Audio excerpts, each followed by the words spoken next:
குருப்போ நம. நமக்கெல்லாம் தெரியும் தட்சிணாமூர்த்தி ஸ்தோத்திரம் அப்படிங்கிறது பகவத் பண்ணின ஸ்தோத்திரம். இதைத்தான் நம்ம சாந்தி பாட்டுக்களை தயாரம் பண்றது வழக்கம். இந்த ஸ்தோத்திரத்துக்கு சுரேஸ்வராச்சாரியர் வார்த்திகம் எழுதியிருக்கார். வார்த்திகம் அப்படின்னு சொன்னா எதெல்லாம் சேர்க்கணும், இதை ஒரு சாஸ்திரமா ஆக்கிடணும்னு தீர்மானம் பண்ணிட்டார். அதனால தட்சிணாமூர்த்தி ஸ்தோத்திரத்துல வேதாந்த சாஸ்திரம் என்ன, வேதாந்த சாஸ்திரம் மாத்திரம் இல்லை, தர்க்கசாஸ்திரம், போக்குவரத்து, யோக சாஸ்திரம் எல்லாமே இதுக்குள்ள வந்தது அப்படின்னு காண்பிக்கணும்னு சொல்லி வார்த்திகம் பெருசா எழுதி அதை விசாரப்பட்டிருக்கார். இப்ப நாம நியாயமா மானசோல்லாசம்னு தான் நமக்கு இப்போ விஷயம் கொடுத்துருக்கு. ஆக வார்த்திகம் தான் படிக்கணும்னு இருக்கு. இருந்தாலும் இந்த புத்தகம் தான் நீங்க எல்லாம் வச்சிருக்கேன். இந்த புத்தகத்துல எப்படி போட்டிருக்கான்னு சொன்னா, தட்சிணாமூர்த்தி ஸ்தோத்திரத்துக்கு தனியா ஒரு தத்துவசுதாங்கிற வியாக்கியானத்தோடு அந்த 10 ஸ்லோகத்தை முன்னாடி போட்டுவிட்டு அதுக்கப்புறம் வார்த்திகம் ஆரம்பிக்கும். வார்த்திகத்துல மறுபடியும் ஸ்லோகம் வரும். ஆனா முதல்ல சுருக்கமா அந்த ஸ்லோகத்தினுடைய அர்த்தத்தை நம்ம தெரிஞ்சுட்டு மேற்கொண்டு இந்த வார்த்திகம் ஆரம்பிக்கலாம். ஏன்னா வார்த்திகம் திடீர்னு ஆரம்பிச்சோம்னா அது ஏதோ கண்ணகட்டி காட்டுல விட்ட மாதிரி இருக்கும். இது பாட்டி வேற எங்கேயோ போறது, தட்சிணாமூர்த்தி ஸ்தோத்திரத்துக்கு சம்பந்தம் இருக்காது, சம்பந்தம் கொண்டு விடுவார். ஆனா ஸ்லோகார்த்தத்தை நம்ம முதல்ல தெரிஞ்சுட்டு அப்புறம் மானசோல்லாசி. அதுல நம்ம ஒரு மௌன வியாக்கியா பிரகடித பிரம்ம தத்துவம்னு ஒரு ஸ்லோகம் சொல்லுவோம். அந்த ஸ்லோகம் இந்த தட்சிணாமூர்த்தி ஸ்தோத்திர வியாக்கியானத்துல இந்த புத்தகப்படி நேர ஸ்தோத்திரத்துல இல்லை. ஸ்தோத்திரம் விஸ்வந்திர பிரதிஷ்டமான நகரின்னு ஆரம்பிக்குது. இந்த ஸ்தோத்திரம் அதனுடைய வியாக்கியானத்துல இருக்கு. நான் அந்த ஸ்லோகத்தையே சொல்லி ஆரம்பிச்சேன். மௌனம் வியாக்கியா பிரகடித பரபிரம்ம தத்துவம் வருஷாந்தேவத ருஷிகணைஹி ஆகும் பிரம்மனிஷ்டைஹி ஆச்சாரியேந்திரம் கர கலித சின்முத்திரம் ஆனந்தமூர்த்திம் சுவாத்மாராமம் முதிதவதனம் தட்சிணாமூர்த்திம் ஈடே. அகம் சேர்க்க வேண்டியது ஈடே. ஈடேனா ஸ்தோத்திரம் செய்கிறேன்னு அர்த்தம். அகம் ஈடே, நான் ஸ்தோத்திரம் செய்கிறேன். காரண தட்சிணாமூர்த்தி, அந்த தட்சிணாமூர்த்தியை துதிக்கிறேன் அப்படின்னு அர்த்தமா. இந்த தட்சிணாமூர்த்தி எப்படி இருக்காருங்கிறத வர்ணிக்கிறது இந்த ஸ்லோகத்துல இருக்கக்கூடிய மொத்த பதம். என்னென்ன விசேஷம் கொடுத்திருக்காருன்னு பார்ப்போம். மௌன வியாக்கியா பிரகடித பரபிரம்ம தத்துவம். இந்த ஸ்லோகத்துல தட்சிணாமூர்த்தி எப்படி வர்ணிக்கிறாருன்னு சொன்னா, தட்சிணாமூர்த்தி ஒரு குருவாக உட்கார்ந்து இருக்கார். அவரை சுற்றி நிறைய மகர்ஷிகள்லாம் உட்கார்ந்து இருக்கார்.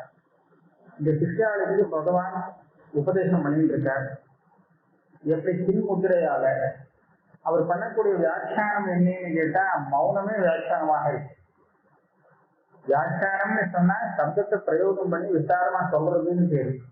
ஆனா இந்த விஷயத்துல வியாக்கியானங்கிறது சப்தத்தை நிறுத்துறதே வியாக்கியானமா இருக்கு, மௌனமா இருக்கிறது.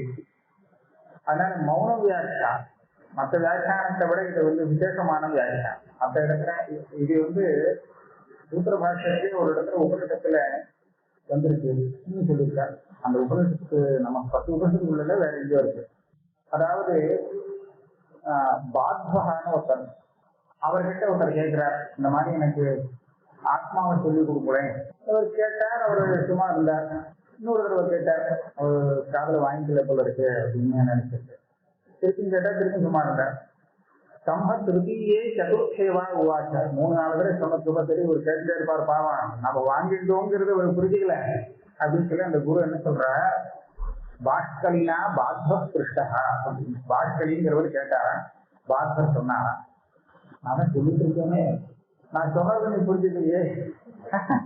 உபசாந்த வயமா ப்ரூமக்கரு வந்து நவிஜானாசி. உபசாந்த வயமாத்மா, இதுதான் அதோடைய வியாக்கியானம். நீ சொன்னதுக்கு நான் மௌனமா இருந்தேனே, அதுதான் நிஜமான ஆத்மஸ்வரூபத்தை போதிக்கக்கூடிய உபதேசம் அப்படின்னு. வாக்குனால பண்ண முடியாது இந்த உபதேசத்தை. சொன்னா ஏதாவது விபரீத போஷம் ஏற்படும். இந்த சக்திக்கு அப்படி ஒரு அர்த்தம் உண்டு, இந்த அர்த்தம் உண்டு, இந்த அர்த்தம் உண்டு.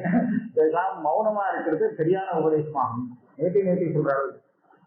நிஜமாவே நேற்று ஏதாவது ஒரு வார்த்தை கொடுத்துட்டோம்னா நேத்தி சொன்னாலே அந்த நேத்திக்கு நானாவிதமா அர்த்தம் சொல்றது படிச்சா இருக்கா. அத்வைத பரமா அர்த்தம் சொல்றது இருக்கு, துவைத பரமா இருக்கு, துவைதாத்வைத்தம் எல்லாமே இருக்கு. அதான் சப்தன்னு கொடுத்தோம்னா அது யதார்த்த ஞானத்தை உண்டு பண்ணணும்னு நம்மளால நம்ப முடியாம போயிடும். பௌருஷ சப்தமாவே இருக்கட்டும். ஆனா மனுஷா வேற மாதிரியா இருக்கிறதுனால அவாவா புத்திக்கு தெரிந்தா போல வியாக்கியானம் பண்ணி இதான் சரி சொல்லுவான் அப்படின்னு சொல்லுவான். இது எல்லாத்துக்கும் முற்றுப்புள்ளி வைக்கணும்னு சொன்னா சப்தம் இல்லாம மௌன வியாக்கியானம் தான் கரெக்டா வரும். இந்த மௌன வியாக்கியா பிரகடித பரபிரம்ம தத்துவம். அந்த மகர்ஷிகள்லாம் ஜிஜ்ஞாசுவா இருக்கா, பரபிரம்ம தத்துவத்தை தெரிஞ்சுக்கணும்னு சொல்லி உட்கார்ந்துருக்கா. அவளுக்கு சரியானபடி அந்த பரபிரம்ம தத்துவத்தை பிரகடப்படுத்தி கொடுக்குறாரா வியாக்கியானம் பண்ணி. என்ன வியாக்கியானம்னா மௌன வியாக்கியானம். அங்க பக்கத்துல உட்கார்ந்து இருக்கிறதுனாலேயே அவளுக்கு பிடிக்கும், தத்துவம் பிடிக்கும். இன்னொரு விஷயம் என்னன்னா யுவானம்னு ஒண்ணு கொடுத்தாங்க. பகவான் பாக்குறதுக்கு யுவாவா தெரிகிறார். ஏன் அனாதி யுவாவா இருந்துட்டு இருக்கார். ஆனா அந்த மகர்ஷிகள் எல்லாம் எப்படி இருக்கா அப்படின்னு கேட்டா வருஷிஷ்ட அந்தேவா வசத் ரிஷி கணை. வருஷிஷ்டான்னு ஒரு பதம். விருத்தானுங்கிற சப்தம் நமக்கு தெரியும் இல்லையா? விருத்தானா வயதானவர் அதானே. இந்த விருத்தால ரொம்ப ரொம்ப விருத்தாங்கிற அர்த்தத்துல வருஷிஷ்டாங்கிற பதம். இவெல்லாம் தொண்டு தேவா நிறைய தப்பெல்லாம் பண்ணி இப்ப கடைசி காலத்துல இருந்துட்டு இருக்கான். அப்ப இருப்பட்டவா அந்த மாதிரி இருக்க வருஷிஷ்டா. அங்கேவாசின்னு சொல்லும் விஷயம். ரொம்ப வயதானவர்களான அங்கேவாசிகள், அங்கேவாசிகளாக ரிஷிகணா ரிஷிகளுடைய சமூகங்கள் இருக்கு. அந்த சமூகங்கள்னாலே ஆவிருதம். அது வேற பிரம்மனிஷ்டி. பிரம்மனிஷ்டாரா இருக்கக்கூடிய அதே தாற்பயம் கொண்ட மகர்ஷிகள் தான் இங்க சிஷ்யாரா இருந்திருக்கா. அவர்களாலே இந்த பகவான் ஜீவப்படுத்திருக்கார். சுத்தி வர சுவாமி கேட்டிருக்கான்னா தன்னுடைய தியானத்தை அடைஞ்சிட்டு இருக்கா சுவாமி கிட்டே இருந்து. ஆவர்த்தம் பிரம்மனிஷ்டி. இந்த பிரம்மனிஷ்ட அப்படின்னு சொன்னதுக்கு என்ன தாற்பயம் சொன்னா அவளுக்கு இதை விட்டால் வேற எந்த விஷயத்திலையும் பிரவருத்தி இல்லை. அவளுடைய வேலை போற இதுலயே முடிச்சு பிரம்ம சமுஷ்டா அமிர்தத்துவம் வச்சுன்னு சொல்ற மாதிரி வச்சுக்கிறார். ஆச்சாரியேந்திரம் அவளுக்கு போதத்தை ஏற்படுத்தி கொடுக்கறதுனால இவர் ஆச்சாரியராக இருக்கிறார். அப்படின்னு ஆச்சாரிய சிரேஷ்டராக இருக்கிறார். கர கலித சின்முத்ரம். சின்முத்ராங்கிறது நமக்கு தெரியும். அங்குஷ்ட கர்ஜனி யோக முத்ரா. இந்த முத்திரை ஜீவ பிரம்ம அபேதத்தை சொல்றது தெரிவிக்கிறது. இப்பேற்பட்ட முத்திரையோட அவங்க இருக்காரா. கரகலித சின்முத்ரம். ஆனந்த ஸ்வரூபம், ஆனந்த மூர்த்தி. அவரேதான் ஆனந்தம். அது மாத்திரம் இல்லை, சுவாத்மா ராமம் முதித்த வதனம் ரெண்டு சொன்னார். சுவாத்மா ராமா தன்னை விட்டு வேற எந்த விஷயத்திலையும் அவருக்கு ரதி இல்லை. ஜஸ்து ஆத்மரதி தேவசியா சொல்றதும் ஆத்மாராமகாங்கிறதும் ஒரே அர்த்தம் தான். இவருக்கு சந்தோஷப்படுத்துறதுக்கு தன் சொரூபத்தை காட்டிலும் வேறான ஒண்ணு தேவைப்படாது. அதுல இவளுக்கு சந்தோஷம் வராது. தன் சொரூபத்துலதான் இவளுக்கு சந்தோஷம். அதனால சுவாத்மாராமகான்னு சொல்றது. அப்பேற்பட்டவர் முதித்த வதனம். முகத்தை பார்த்தாலே சந்தோஷமாக அவர் உட்கார்ந்திருக்கார். பக்கத்துல இவ உட்கார்ந்திருக்கார். மௌனமே வியாக்கியானம். இவருக்கு உபதேசம் கிடைக்கிறது. எல்லாரும் பிரதாசால ஆரம்பிக்க. அப்பேற்பட்ட தட்சிணாமூர்த்தியை நான் ஸ்தோத்திரம் பண்ணுகிறேன் அப்படின்னு இந்த ஸ்லோகம் சொல்றது. மங்கள ஸ்லோகம். இப்ப விஸ்வந்தர்ப்பண கிருஷ்ணமான நகரி அப்படிங்கிறது தட்சிணாமூர்த்தி ஸ்தோத்திரத்தினுடைய முதல் ஸ்லோகம். இந்த ஸ்லோகத்தில் இந்த வியாக்கியாத்தா எப்படி அவதாரிக்க வைக்கிறார்னு சொன்னா, இதற்கலு சர்வஜ்ஞா பகவான் பாஷ்யகாரः லோகானுகிரஹைக பிரயோஜனகிருத சரீர பரிகிரஹ சகல வேதாந்த துக்தாபிஷேக நியாய மந்தரேண விசார நிர்மந்தனா ஆவிர்பூத அத்வைத அமிர்தஸ்ய விந்யாச கலசபூதம் ஸ்ரீ தட்சிணாமூர்த்தி ஸ்தோத்திரம் சகல லோக அனுபிபிக்ஷயா भोक्तृ जीव भोग्य जगत भोगप्रद परमेश्वर मोक्षप्रद गुरूणाम अत्यंत अभेद बोधनम सकृत पाठ श्रवण अर्थ मनन आदिमात्रेण परमपुरुषार्थं प्रापकम् आरभमानः तस्य वेदांत सारभूत नवनीत पिंडात्मकत्वेन तदीय विषयादिरेव तद्वत्तासिद्धम् अभिप्रेत्य आदौ प्रतीचः सकल जगद अधिष्ठानत्वेन परमेश्वरतां दर्शयन् दक्षिणाशामुखं परमेश्वरं मनसा पूजयति विश्वं அப்படின்னு அவதாரிக்கிறார். அதாவது சர்வஜ்ஞா பகவான் பாஷ்யதா எல்லாம் தெரிந்தவர். ஈஸ்வராவதாரமா இருக்கிறதுனால சர்வஜன் பகவான் பாஷ்யதாரர். எதுக்காக இந்த அவதாரம்னு கேட்டா லோகானுகிரக பிரயோஜன கிருத சரீர பரிகிரகா, லோகத்துக்கு ஒரு அனுகிரகம் பண்ணுங்கிற ஒரே காரணத்தினாலே இந்த சரீரத்தை எடுத்துக்கொண்டிருக்கிறார். அத்வைதம் தெரியாததுனால வரக்கூடிய அனர்த்தத்தை போக்குறதுக்கு இந்த ஞானத்தை உபதேசம் பண்றது இதுதான் அனுகிரகம், அவர் பண்ணக்கூடிய அனுகிரகம். அந்த அனுகிரகத்துக்காகவே இந்த சரீரத்தை எடுத்துக்கொண்டிருக்கிறார். இவர் என்ன பண்ணினார்னு கேட்டா, இந்த தட்சிணாமூர்த்தி ஸ்தோத்திரத்துல ஸ்தோத்திரம்ங்கிறத தட்சிணாமூர்த்தி ஸ்தோத்திரத்துல ஒரு கலசமாக வச்சிருந்தார். கலசம்னா சொம்பு. இந்த சொம்புல ஒரு அத்வைத அமிர்தத்தை நிரப்பி வச்சார். இந்த அத்வைத அமிர்தத்தை எங்கேயிருந்து எடுத்தாருன்னு கேட்டா, பார்க்கடல்ல கடைஞ்சி வந்ததுதான் அமிர்தம். அமிர்தத்துக்காக தான் க்ஷீரசாகரத்தை கடைஞ்சாங்க. அதுல இருந்து வந்த அமிர்தத்தை எப்படி ஜாக்கிரதையா வைக்கிறாரோ அதை போல இவர் என்ன பண்ணினாரா, சகல வேதாந்த துக்தாப்தே, வேதாந்தமே ஒரு க்ஷீரசாகரம், துக்தாப்தின க்ஷீரசாகரம், சமஸ்த வேதாந்தமும் ஒரு க்ஷீரசாகரமாக வச்சிருந்து அதுல கடைஞ்சாரா. எதை வச்சு கடைஞ்சாருன்னா, நியாய மந்தரேன விசார நிர்பந்தனா, நியாயம்ங்கிற ஒரு பெரிய மத்தால விசாரம்ங்கிற ஒரு மந்தனம், விசாரம், இந்த நியாயத்தை கொண்டு அதனுடைய வேதாந்தார்த்த விசாரம் பண்றதே அந்த கடலை ஒரு மசனம் பண்ற மாதிரி கடையிற மாதிரி. இப்படி கடைஞ்சதுனால ஏற்பட்டது அந்த அத்வைத அமிர்தம். இந்த அமிர்தத்தை உடனே நிரப்பி வச்சுட்டாரா இந்த தட்சிணாமூர்த்தி ஸ்தோத்திரம். இதுல வச்சுட்டாரு, விநியாச கலசபூதம் ஸ்ரீ தட்சிணாமூர்த்தி ஸ்தோத்திரம். இந்த ஸ்தோத்திரத்தை இவர் பண்ணினார். இது பண்ணின இதுல இப்படி போட்டு வச்சதுக்கு அந்த அமிர்தத்தை எடுத்து இந்த ஸ்தோத்திரத்துல நிரப்பி வைத்திருக்கிறார். அது எதுக்காக அப்படின்னு கேட்டா, அது ஒரு காரணம் அனுப்பிக்கிறார். இதுல வச்சிருக்கிற அமிர்தத்துல வேதாந்தார்த்தம் பூராவே உங்களுக்கு கிடைச்சிடும். நீங்க சிரமப்பட்டு வேதாந்தார்த்தத்தை அவ்வளவு புத்தகத்தை படிச்சு எதை தெரிஞ்சுக்கணுமோ இந்த சுலபமா தெரிஞ்சுக்கிட்டா. சகல லோக அனுபவிஷயா, நமக்கு கிடைச்ச இந்த அமிர்தம் எல்லாருக்கும் கிடைக்கணும் அப்படின்னு ஒரு ஆசை. அதனால லோக அனுபவிஷா. இதுல அத்வைத அமிர்தம் இதுங்கிறத சொல்றது எதெல்லாம் சேர்ந்து ஒண்ணுன்னு காண்பிக்கப்படுறதுன்னு பார்த்தீங்கன்னா, போக்திரு ஜீவா, நமக்கு 5 பதார்த்தம் இங்க கிடைக்கிறது பஞ்ச பேதம்னு சொல்லிட்டு வருவா. போக்தாவா இருக்கிறவன் யாரு? ஜீவன் இல்லையா? இவன் போக்தான்னு சொன்னா எதுக்கு போக்தா? எதை அவன் சாப்பிட்டு இருக்கான், எதை அவன் அனுபவிக்கிறானோ அது போக்யம். போக்யங்கிறது இல்லை ஜெகத்து. போக்குங்கிற ஜெகத்து, அதுக்கு இவன் போக்தாவாக இருக்கிறான் அப்படின்னு சொன்னா இதெல்லாம் இவனுடைய கர்மபலன்னு சொல்லி ஆகணும். இந்த கர்மபலத்தை கொடுக்கக்கூடியவர் ஒருத்தர் வேணும். அவர் யாருன்னா போகப்பிரதா பரமேஸ்வரா. இது ஓடிட்டே இருக்கு, அவன் பாட்டு கர்மா பண்ணிட்டே இருக்கான், அவன் பண்ணினதுக்கு பலத்தை அவர் கொடுத்துட்டே இருக்கா, அனுபவிச்சுட்டே இருக்கான், மறுபடியும் பண்ணிட்டே இருக்கான், இதே நடந்துட்டே இருக்கு. ஏன் அப்ப இது என்ன பண்ணணும்? இதுதான் சம்சாரம். இது சம்சாரம். இவன் ஜீவன் தனக்கு வேண்டியதை அபேட்சித்து அதுக்கு என்ன பண்ணணுமோ அதெல்லாம் பண்ணினா அவன் பண்ணினதுக்கு என்ன பலமோ அதை சுவாமி கொடுத்துருவார். இவன் பாட்டுக்கு அனுபவிக்க வேண்டியது. அப்படியாக வச்சிருக்காரா. இப்ப இதுல இருந்து இப்ப விடுபடணும்னா அதுக்குதான் மோட்சம்னு. அந்த மோட்சத்தை யாரு கொடுப்பான் அப்படின்னு கேட்டா, மோட்சப்பிரத குரு. குரு மோட்சத்தை கொடுக்குறாருன்னு சொன்னா தியானத்தை கொடுக்குறாரு. அந்த தியானம் தான் மோட்சம். தியானத்தை தவிர்த்து புதுசா ஒன்றும் மோட்சம்னு வர வேண்டியதில்லை. ஏன்னா ஸ்வதசித்தமா இருக்கு இங்க இருக்கக்கூடிய ஸ்வரூபம். அதனால மோட்சப்பிரத குரு.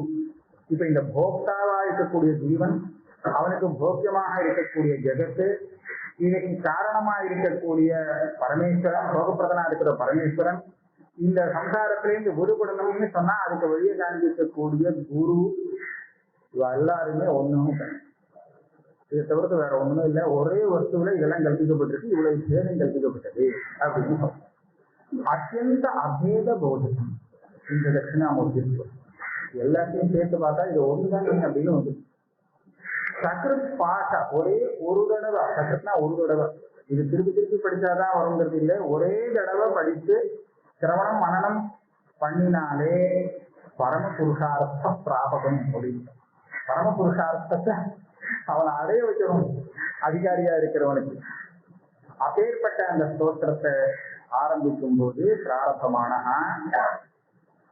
இந்த ஸ்தோத்திரத்தை ஆரம்பிக்க எந்த ஒரு கிரந்தத்தை ஆரம்பிக்கிறதா இருந்தாலும் அதுல என்ன நிரூபணம் பண்ணப்படுற விஷயமும் அதை தெரிஞ்சுட்டு என்ன லாபம் பிரயோஜனம் அப்படிங்கிறதும் யாருக்காக அந்த புத்தகம் எழுதப்படுறதுங்கிற அதிகாரியையும் சொல்லணும்னு ஒரு நியமம். அது ஒரு அனுபந்த திரயம், அனுபந்த சதுஷ்டயம்னு சொல்லுவா. இவர் என்ன பண்ணிவிட்டாருன்னா இது தனியா சொல்ல வேண்டிய அவசியம் இல்லை. நான் தான் முன்னாடி சொல்லிட்டேன் வேதாந்த அமிர்தத்தை இதுக்குள்ள வச்சிருக்கேன் அப்படின்னு. அப்பனா அவங்களுக்கு எல்லாம் தெரியுமோ இல்லையோ வேதாந்த சாஸ்திரத்துக்கு விஷயம் என்ன, பிரயோஜனம் என்ன, அதிகாரி யாரும் தெரியுமோ. அதுதான் இதுக்கு ஒன்றும் ஸ்பெஷலா தனியா ஒரு அதிகாரி விஷயம் பிரயோஜனம் கிடையாது. அதனால வேதாந்த சாரபூத நவநீத பிண்ட ஆத்மதே, வேதாந்த சாரமா இருக்கக்கூடிய ஒரு வெண்ணெய், கட்டியா இருக்கக்கூடிய வெண்ணையா இருக்கு இந்த ஸ்தோத்திரம். அதனால அந்த வேதாந்த சாஸ்திரத்துக்கு சரிய விஷயாதிகிரேவ தத்வத்தாதிக்கும் அபிப்பிரேயம். அந்த வேதாந்த சாஸ்திரத்துக்கு என்ன விஷயம் பிரயோஜனம் அதிகாரியோ அதே தான் இந்த அதனுடைய சாரம் தான் இது. இதுக்கும் அதேதான் விஷயம் பிரயோஜனம் அதிகாரிங்கிறத தெரிந்து கொள்ள வேண்டியது. இப்ப எப்படி நமஸ்காரம் முதல்ல பண்றாருன்னா பிரத்யேகாத்மா பிரதீஜா பிரத்யேகாத்மான தான். இப்ப தான் இந்த ஸ்லோகத்துல எல்லா இடத்துலயும் ஒரு இது வரும், நான் மேல சொல்லுவேன். சகல ஜெகத் அதிஷ்டானத்துவேன பரமேஸ்வரதாம் தரிசனம். இப்ப மகா வாக்கியம் என்ன தெரிவிக்கிறது? இப்ப நாம எப்படி இருக்கோம்? நாம என்ன பரமேஸ்வரனான்னு கேட்டா இல்லைன்னு தான் சொல்லுவோம். ஏன் பரமேஸ்வரன் அவர் வேற ஜெகத்தை சிருஷ்டி பண்ணவர் அப்படின்னு சொல்லுவோம். சர்வ ஜெகத்தும் அதிஷ்டானம் யாருன்னா அவர் வேற யாரோ பெரியவர் பரபிரம்மம், நான் இல்லை அப்படின்னு வச்சுட்டு போகணும். அப்ப இந்த வேதாந்தம் என்ன சொல்லி கொடுக்குறது? நீங்க ஒன்றும் தனியா இல்லை, அவரே தான் ஒன்று பக்கத்துல இருக்காரு அப்படின்னு சொல்லுவோம். நீதான் பிரம்மம்னு சொல்லக்கூடாது. நீதான் பிரம்மம் இல்லை, நீ பிரம்மந்தான். நீதான் பிரம்மன்னா நான் பிரம்மம் இல்லைன்னு நோக்கி சொல்லுவான். அப்படி இல்லை, நீ பிரம்மந்தான், நீ ஒண்ணு தனியாக இருக்கு, பிரம்மஸ்வரூபம் தான். அப்ப பிரம்மா பேதத்தை இதுல சொல்லணும், பிரத்யேக அபேதம்னு சொல்றது. அப்ப அந்த பிரத்யேகாத்மாவா இருக்கே அது பரமேஸ்வரன் தான் அவர் அப்படிங்கிறத தெரிவித்து அந்த ரூபத்துல தட்சிணாமூர்த்தியான பரமேஸ்வரனை இந்த முதல் ஸ்லோகத்திலே அவர் துதிக்கிறார். விஸ்வம் தர்ப்பண திருஷ்யமான நகரீதுல்யம் நிஜாந்தர்கதம் பஷ்யன் ஆத்மனி மாயையா பகிர்வோத்பூதம் யதா நித்ரயா சாட்சாத் குருதே பிரபோதசமயே ஸ்வாத்மானமேவாத்வயம் தஸ்மை ஸ்ரீ குருமூர்த்தயே நமயிதும் ஸ்ரீ தட்சிணாமூர்த்தயே. இது முதல் ஸ்லோகம்.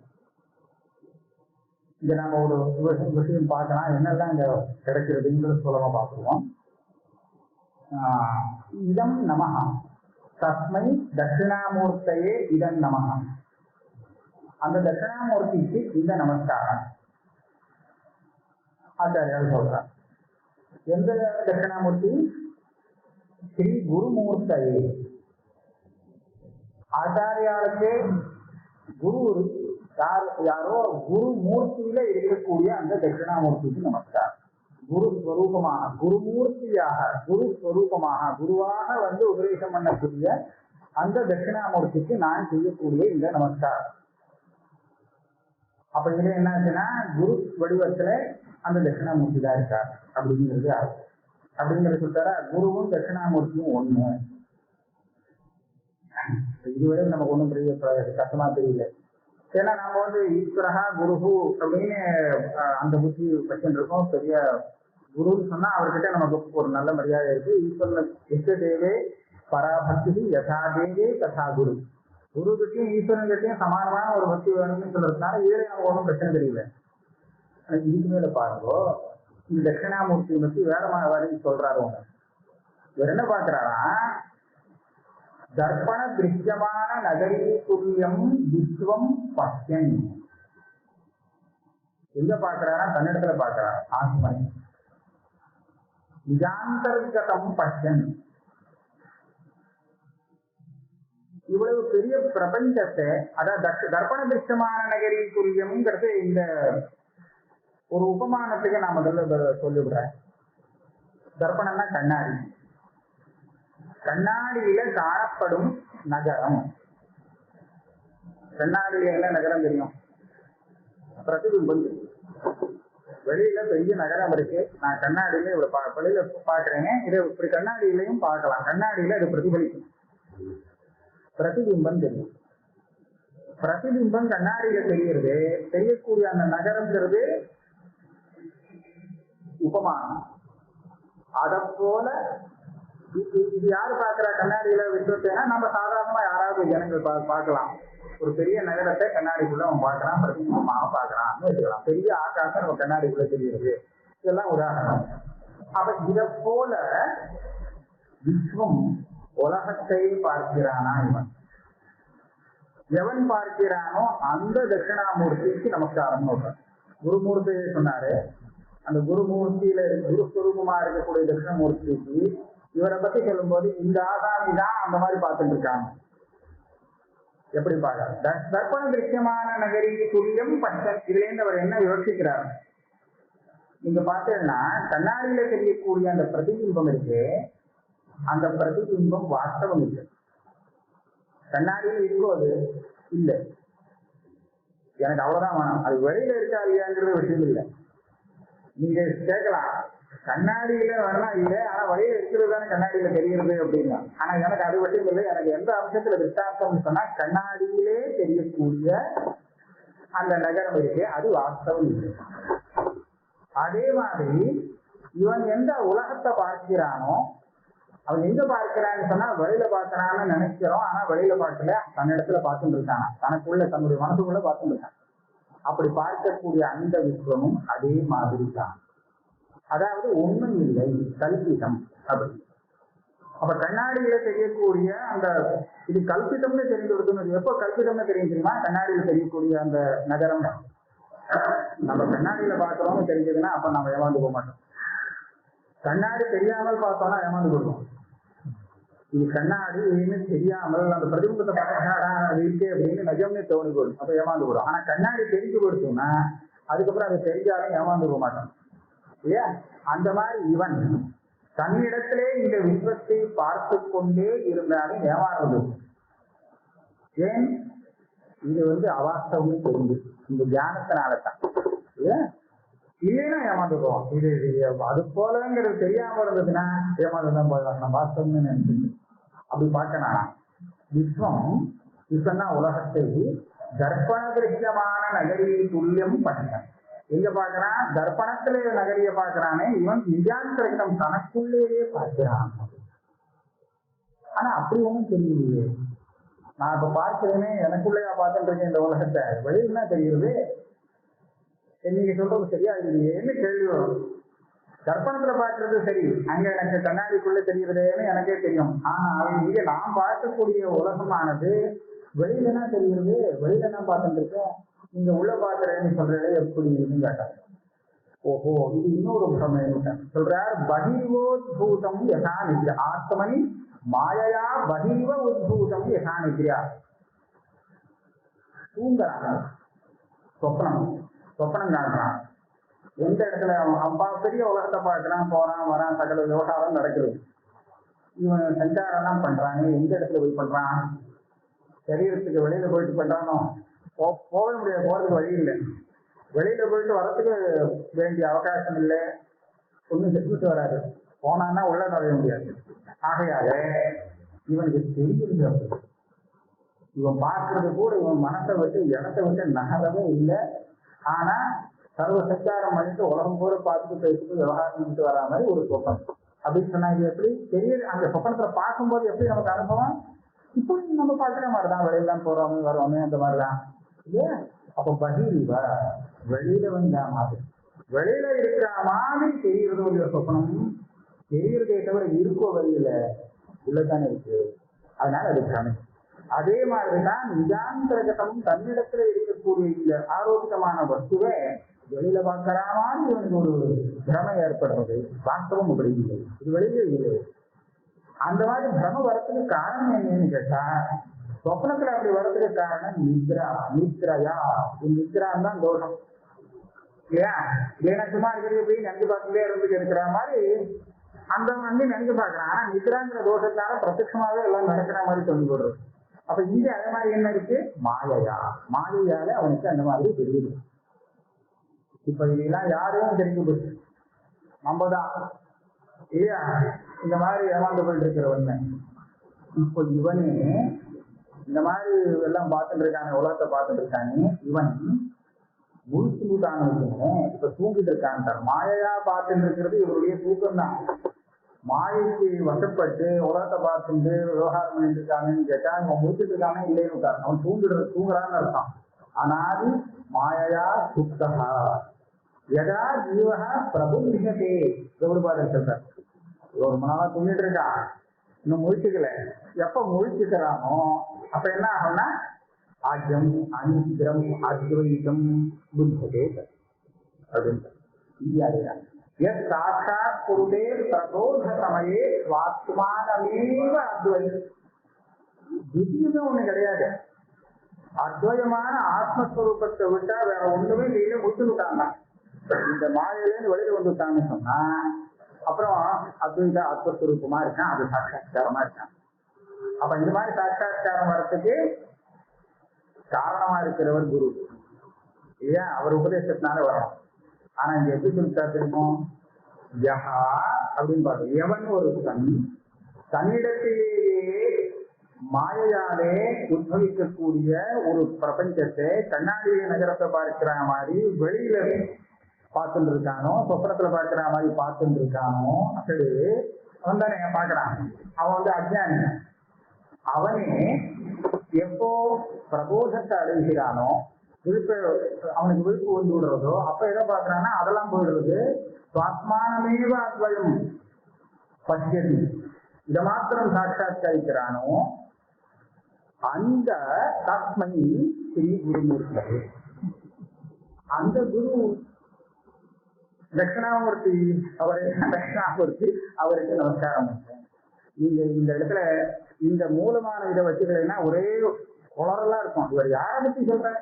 இந்த மாதிரி தூங்கடிச்ச தித்திர பாக்குற மாதிரி எல்லாத்தையும் பார்த்துட்டு இருக்கான், தியானம் வந்தது அப்படின்னு ஜீவனை பத்தி தானே சொல்லணும். பரமாத்மாவை பத்தி சொல்றதா இல்லையா? குருவை பத்தி கூட சொல்ல வேண்டாம். குரு இப்ப நம்ம ஈஸ்வர ஸ்தானத்துல வச்சுட்டு இருக்கோம். இவனை சொல்றான் சாதாரண ஆசாமி, சிஷ்யன் அஜ்ஞானி. அப்படி பண்ணிட்டு அவனை குருன்னு வேற சொல்றான். குருமூர்த்தி சிஷ்யனா குருவா. அதுக்கப்புறம் இது தட்சிணாமூர்த்தி அவருக்கு நமஸ்காரம் அப்படின்ட்டு.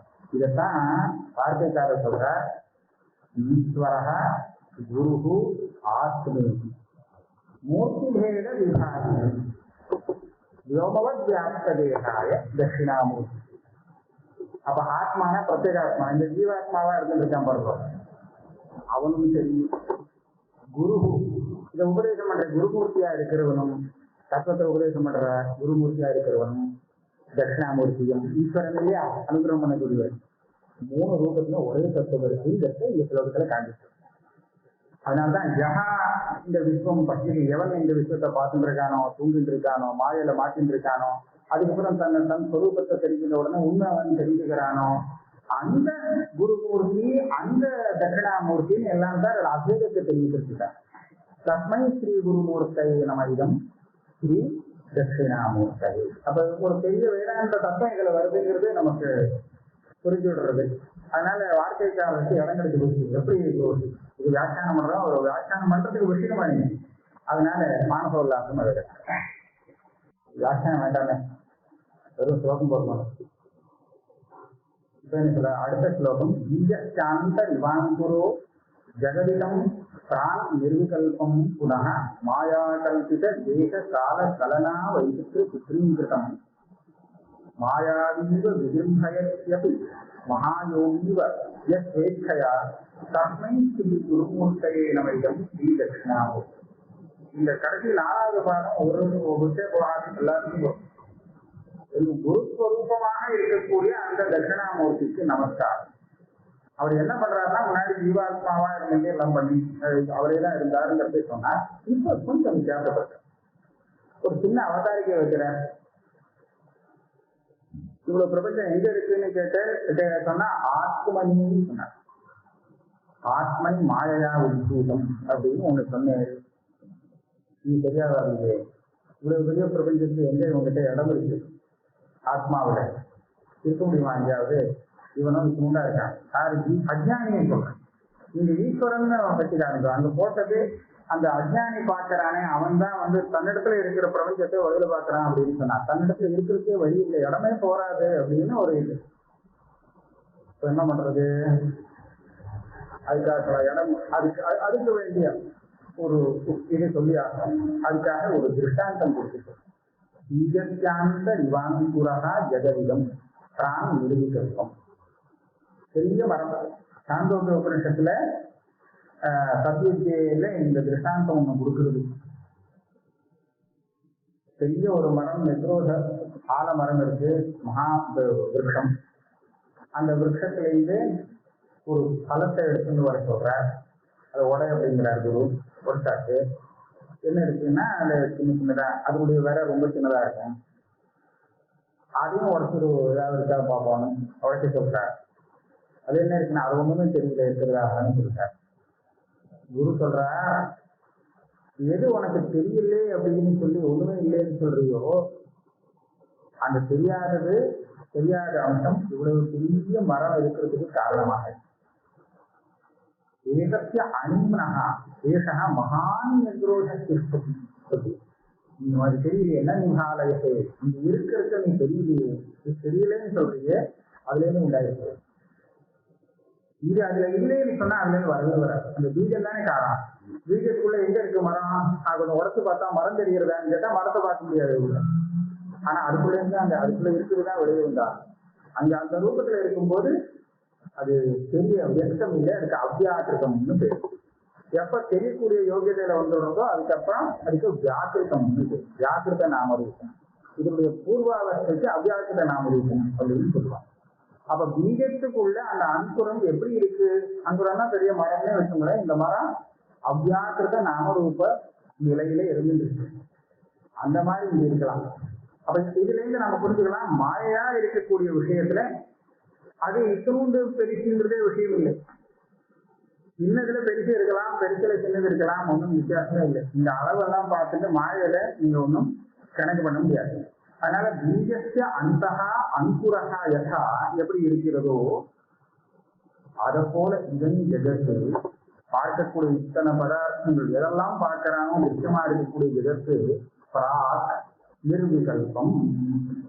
நிர்விகல்பம்னா அவ்வியாக்கிருத நாமரூபமாக இருந்தது. இதுதான் கதைய சோமியராசி இந்த லட்சத்துக்கு காண்பிக்கிறது. அப்ப எங்க இருந்ததுன்னா எது இப்போ பிறக்கிறதுக்கு முன்னாடி என்ன இருந்ததோ அதுல இருந்ததுன்னு நம்ம சொல்லுவோம். கடன் மண்ணுல இருந்து தானே பிறக்கிறது.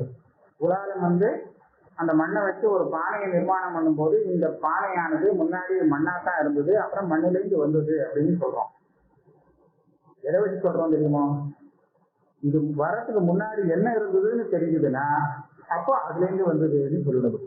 என்ன இருந்ததுன்னு தெரியணும்.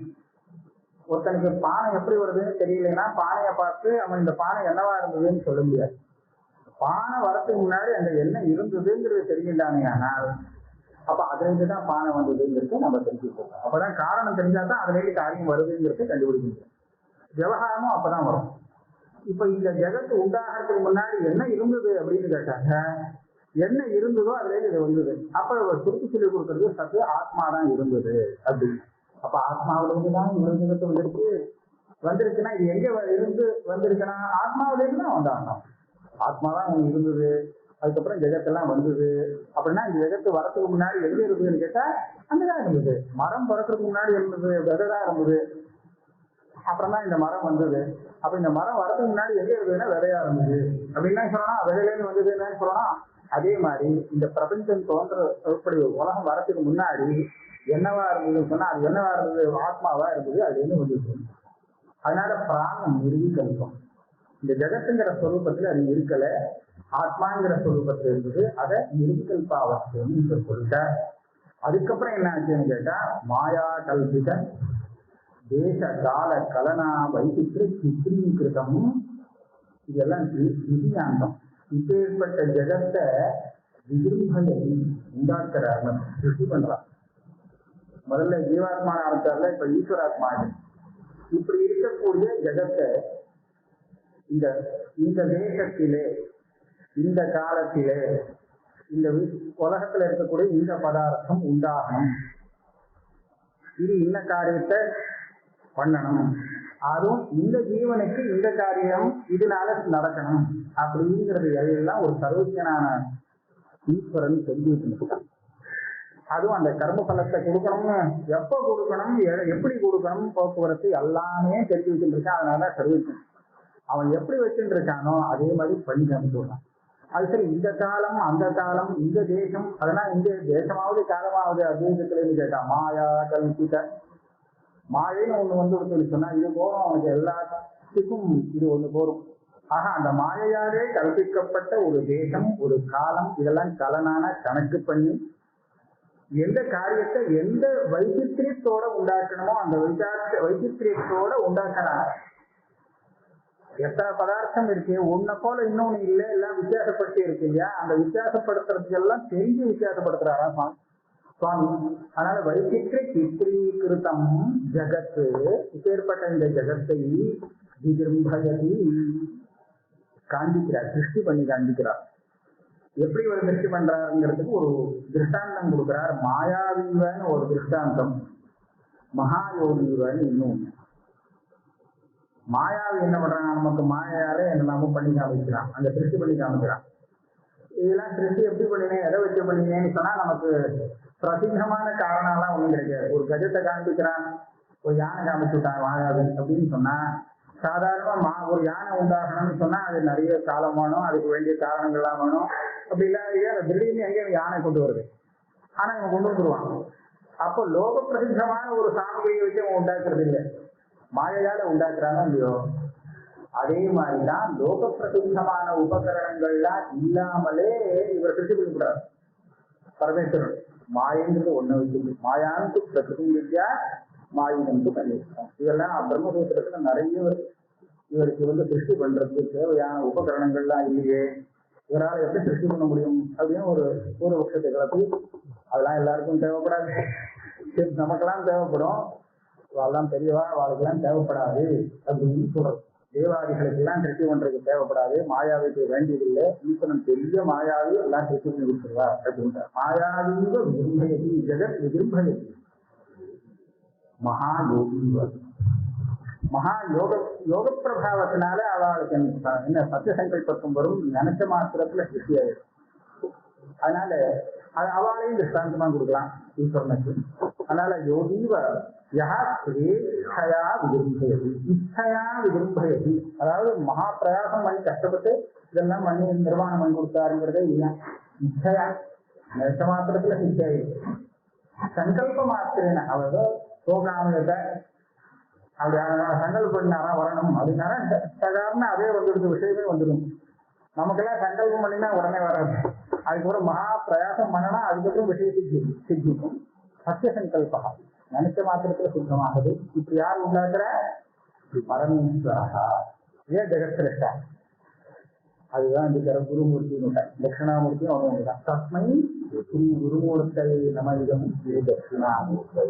போன ஸ்லோகத்துல எப்படி சொன்னாருன்னா, சொப்பனம் பார்த்து உலகத்தை பார்த்துட்டு இருக்காங்க, இவன் எவன் பார்க்கிறானோ அவன் முழுத்து உண்டான்னு சொன்னா, பூஞ்சுண்டு பார்த்துட்டு இருக்கான், முழுத்து விட்டான்னா அவன் ஆத்மஸ்வரூபத்தையே பார்க்கிறானே, அந்த பார்க்கிறவனே தான் குரு, அவரே தான் தட்சிணாமூர்த்தி, அவருக்கு நமஸ்காரம் பண்றேன். இப்போ ஈஸ்வர ரூபத்துல வர வருகிறார். பார்க்கக்கூடிய இவ்வளவு பெரிய உலகத்தை சிருஷ்டி பண்ணி கொடுக்குறாரு மாயாலே, வேற உபகரணங்கள்லாம் இல்லாமல்.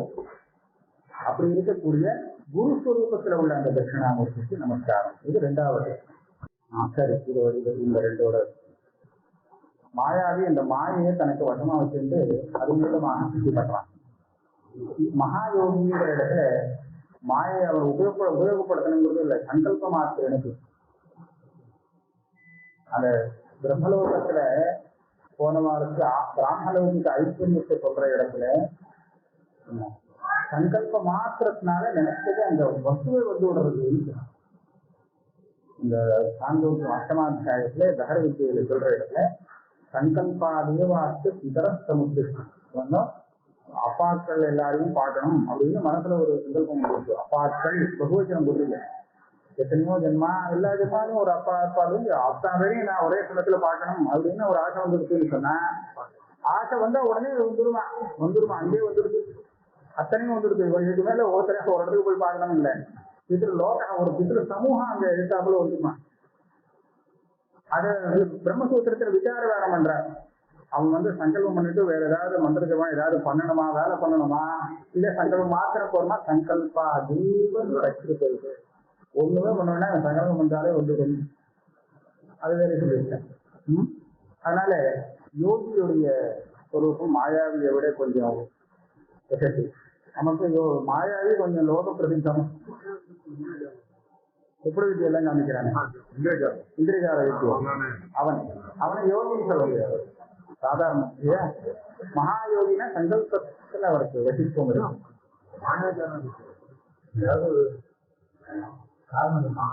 மாயாவி லோக பிரசித்தமான ஐந்திரஜாலிகம். ஆனா இவனை விட வசதியான உதாரணம் தான் மகாயோகிகள். விஸ்வாமித்ராதி மகாயோகிகள் சங்கல்பமாக்கி இந்த மாயாவியை விட மகாயோகிக்கு அனாயாசம். மாயாவிக்கு வேலை இருக்கு, அவன் கொஞ்சம் பிரயத்தனப்பட்டாதான் அவன் வந்து உண்டாக்க முடியும். மாய பிரேரணை பண்ணி உண்டாக்கி ஏதாவது பண்ணலாம், அப்பதான் அவனா பண்ண முடியும். இங்கே நினைச்சா